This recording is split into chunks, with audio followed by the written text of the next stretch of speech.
ate, pagdating ni tatay, makukuha ulit natin si Bokya? Oo naman, si tatay na lang ang pag-asa natin.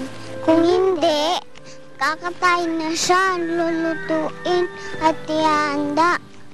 Bukas na nga pala ang birthday ni Mang Igme. Trudis! Tulong! Tulong ako!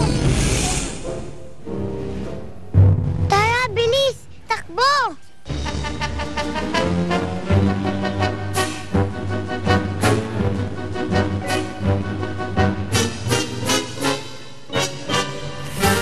Bilisan mo. Bilis ka sa atin sa pita. Bilis!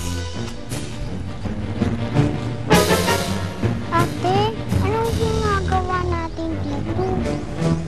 Liligtas natin si Bokya. Pag sumabog siya, tandahan lang, marinig ka ng maugme. Shhh! Bilisan mo. Huwag ka mag-alala, Bokya. Tutulungan ka namin. Salamat, Trudis! Alam kong hindi mo ako papabayaan.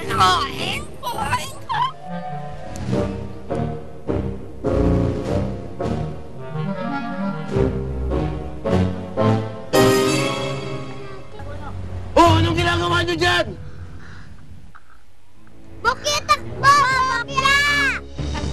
Takbo na!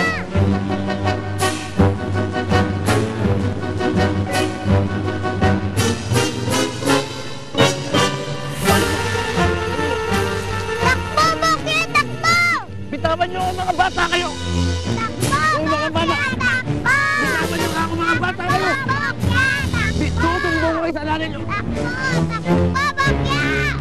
Kahit kailan talaga, Trudis, wala ka nang ginawa kundi bigyan ako ng sakit ng ulo. Dinamay mo ba ang kapatid mo?